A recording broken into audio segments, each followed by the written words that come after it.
All right, here we are at another of the drainage ponds here on campus.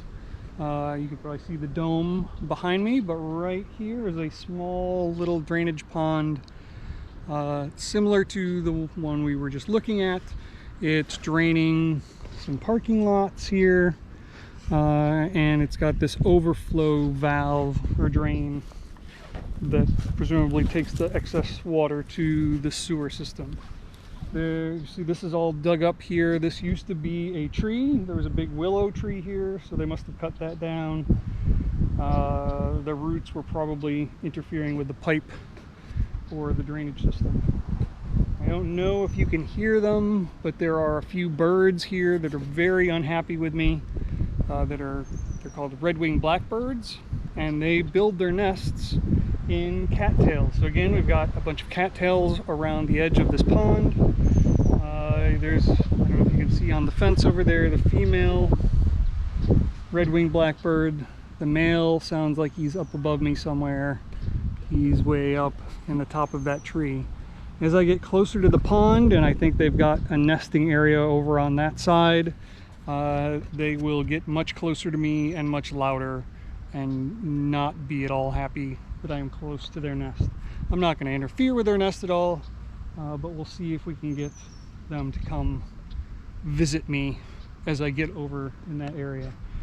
Notice the water on this one is a bit different. Here now you've got what's called duckweed that's growing on the top.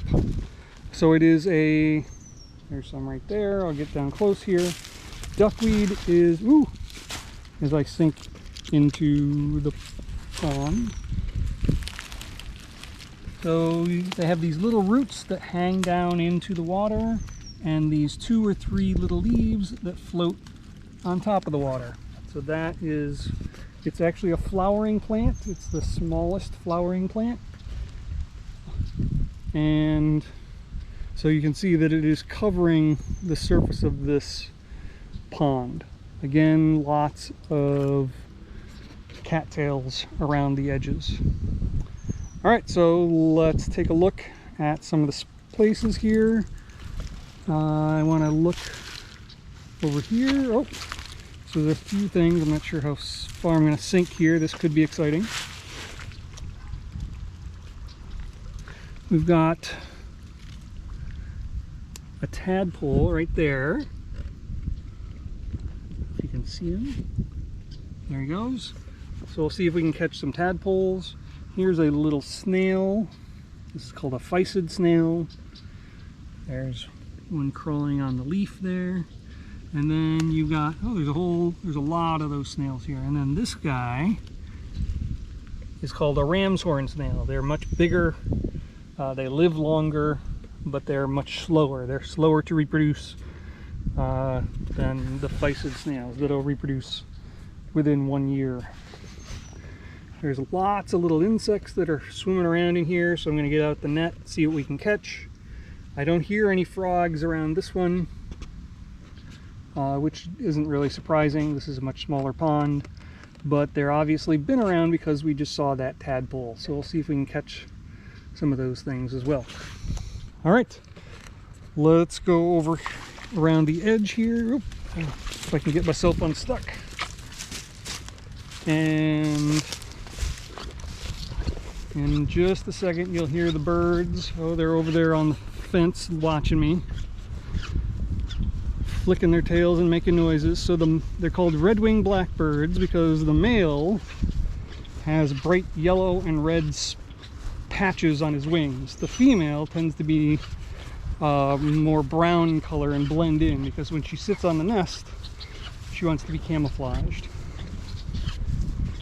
So right in here is where their nest is somewhere, and you can see the male is definitely not pleased with me at the moment. There's a female. Oh, look, like there's a couple of females. So one of them might be their young, or it could be that the male is mating with more than one female. They set up territories. So earlier in the year there were 2 or 3 sets of males here, and the females were nesting in here as well. So lots of emergent vegetation that comes right up to the edge. You can see that the water here is lower again. Nope, they're not happy with me again. See all the leaves that are here? That used to be where the water came up. So the water probably came up right around to this edge. But again, there's not been much rain this year, so we don't see a whole lot. Or we don't see a high water level at this point.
So here's a little bit more footage of the drone. You can see the dragonflies zipping around here, and they're going to fly with the drone here in a second, or at least very close to it. They're checking it out.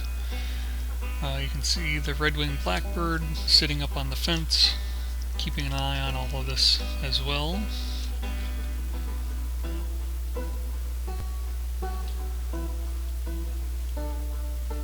These dragonflies keep zipping around.